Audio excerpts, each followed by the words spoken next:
actually feels extra cozy today. I just wrapped my hands around a warm mug, sat down, and thought, yeah, this is a good moment to talk. I'm really happy you're here with us. That already sounds inviting. I don't have a mug, but I do have that calm Friday feeling, even though it's not Friday. So yeah, I'm ready. You know what? That feeling doesn't need a calendar. It's more like a mood. And today, we're going to use that mood for a real conversation in English, the kind you can actually imagine having in real life. Exactly. This is speaking practice, listening practice, and everyday English all mixed together. No pressure. Just normal talk, questions, answers, and small moments in between. Mm-hmm. And if you're listening while walking, cooking, or just lying on your bed staring at the ceiling, you're doing it right. Completely right. So, today's topic is simple but powerful. We're practicing English through questions and answers, the kind of questions people really ask, and the kind of answers that aren't perfect, but they're real. Yeah, because in real conversation, nobody speaks like a textbook. People pause, they think, they change their mind mid-sentence. Sometimes they say, oh, wait, hold on. Oh, I do that all the time. Same. And that's actually what makes your English sound natural. Mm-hmm. Before we jump in, quick reminder, if you enjoy natural English conversations like this, don't forget to subscribe. It really helps us keep creating for you. Thank you. It really does help more than people realize. Okay, let's ease into it. Then, I am going to start with a very simple question. No pressure. I'm already nervous. Don't be. Okay, here it is. How does English feel to you right now? Right now? Honestly, it feels familiar, but still a little slippery. Like I know it, but sometimes it runs away from me when I need it fast. Oh, that is such a good description. Slippery. Yeah. Like you reach forward and it just disappears. Exactly. And that's very common for learners between A2 and B2. You understand more than you can say, and that gap feels frustrating. Yeah. And if you're listening and thinking, that's me, trust me, you're not alone. That feeling is totally normal. And it doesn't mean you're bad at English. It usually means you're improving. Okay, I want to flip the question now. Imagine I meet you at a cafe. I smile and ask, hey, how's your day going? What would you answer? Well, I'd probably say something like, it's been kind of busy, but not too bad. How about you? See, that's perfect everyday English. Simple, friendly, very usable. Notice, listeners, how I didn't use fancy words. I used kinda, not too bad. How about you? These are high-frequency phrases. People use them all the time. And they invite conversation. That question at the end, how about you? It keeps the talk going. Exactly. That's real conversation. Okay, next one. This is the classic question. What do you do? Ah, the famous one. Right? Everyone asks it. I'd say I work in education. I help people learn English through conversation and listening practice. And again, short, clear, honest.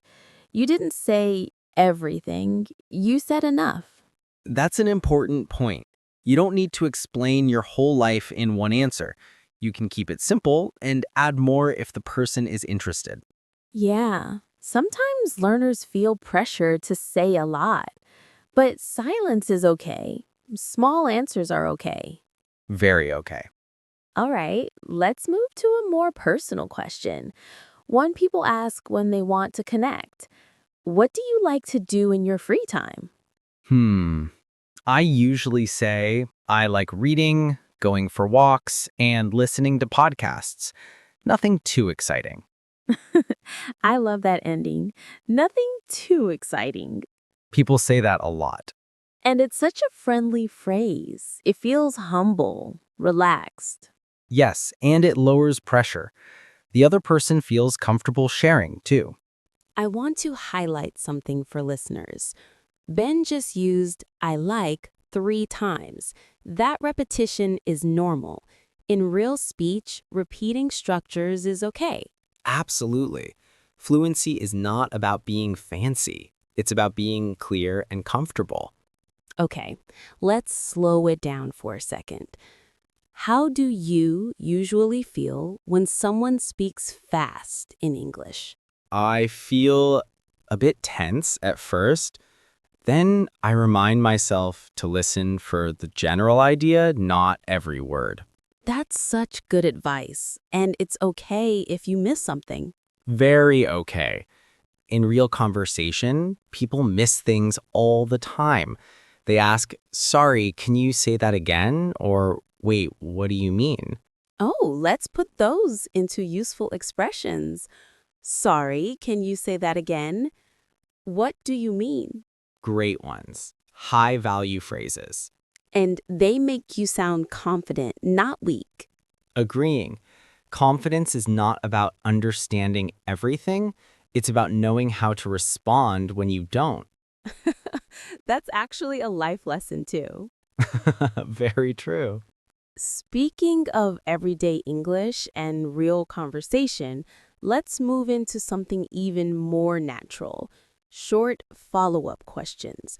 The little ones people ask without thinking. Like, oh, really? Or how come?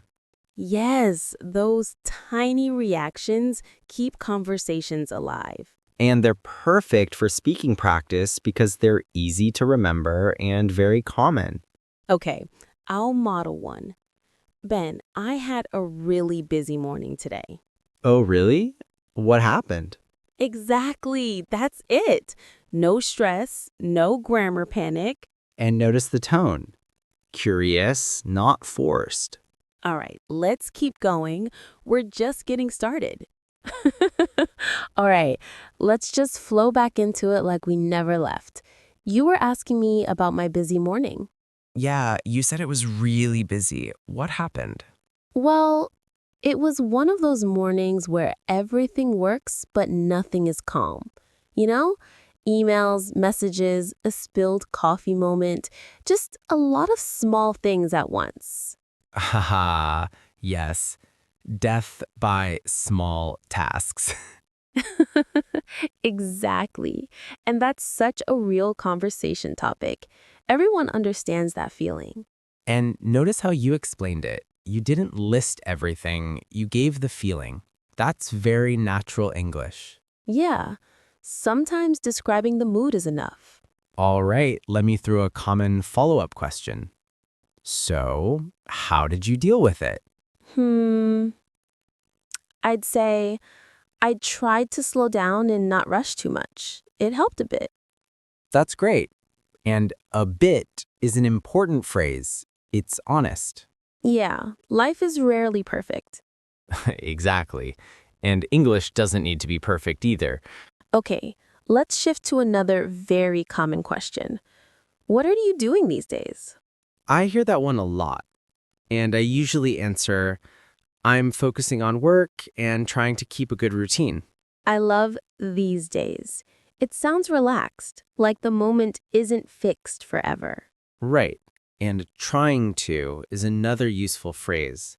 It shows effort, not pressure. Bright. Let's highlight a few useful expressions. These days, I'm trying to. High frequency, very natural. Okay, what about this one? A question people ask when they care a little more. How are things going for you? I might say, they're going pretty well, actually. I can't complain. I can't complain is such a classic. And people rarely mean it literally. Yeah, most of us still complain later. True. For learners listening, phrases like pretty well and actually soften your answer. They make you sound more human, And they buy you thinking time. which is always welcome. Okay, let's go into questions with opinions. These come up a lot in real conversation. I like those. What do you think about working from home? Well, I think it's great in some ways, but it can get a bit lonely. Perfect balanced answer. And again, no big words, just honest thoughts. Exactly. Phrases like in some ways and a bit are very useful when you don't want to sound too strong. And they invite the other person to share their view. Yes, conversation is a two-way street. Okay, let me ask you something slightly personal, but still safe. What helps you relax? Walking without my phone, just listening to the city. That sounds really peaceful. It is. And that reaction you just gave, that sounds is another great response pattern. Oh, yes. Let's add it. That sounds really... Very common and very natural. All right. Let's imagine a casual situation. You meet someone new. They ask, "Is this your first time here?" I'd say, yeah, it is. What about you? Short, friendly, smooth. Learners often forget to ask back. That simple return question matters. It shows interest, and people like feeling noticed. Always. Let's talk about mistakes for a moment. When you make a mistake in English, what usually happens? Most of the time, nothing. People understand and move on. Exactly. The fear is usually bigger than the problem. And if someone doesn't understand, you can say, let me try again. Or, I mean, Those little phrases save conversations. they really do. Okay, we've talked about questions. Let's practice answers that buy time. Because not everyone answers fast. Oh, yes. Time buyers are essential.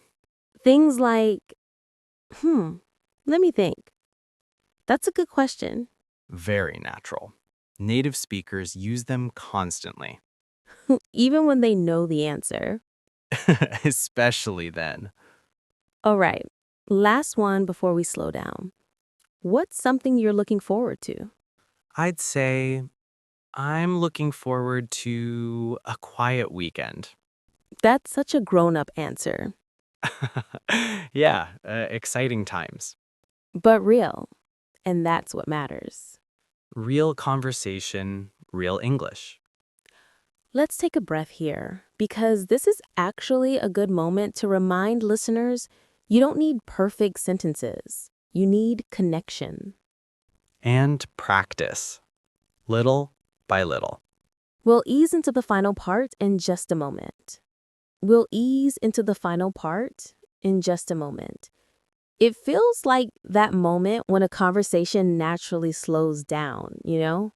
Yeah. Nobody rushes. You just let it breathe.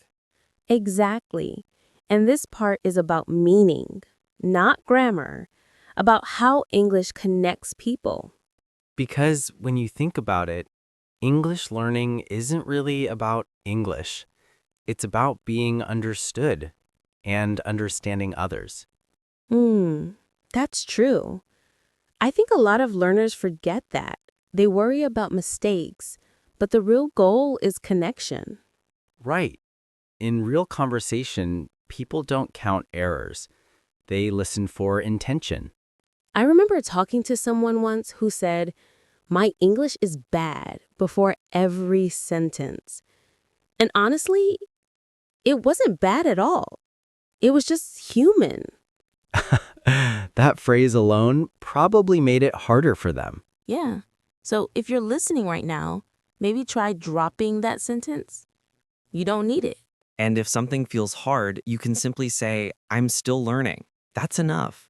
That's such a kind sentence. It gives you space. Let's look back at a few expressions we used today, just to let them settle in your mind. Sure, we had, how's your day going? I can't complain. And that's a good question.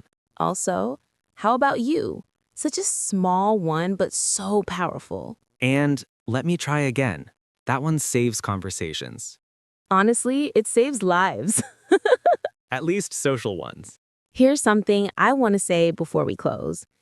If you understand even 60 or 70% of what we said today, that's progress, real progress. And if you didn't understand everything, that's also part of listening practice. Your brain is still working.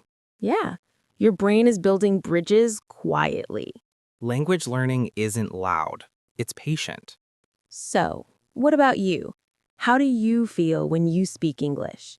Tell us in the comments. We'd love to hear your thoughts. We really would. And if this conversation felt calm, helpful, or comforting in any way, that means you're exactly where you need to be. Keep going, little by little. If you liked this episode, subscribe, leave a like, and share it. It really helps our little studio grow. It truly does. Thanks for being part of our little English journey. Wherever you are, have a wonderful day.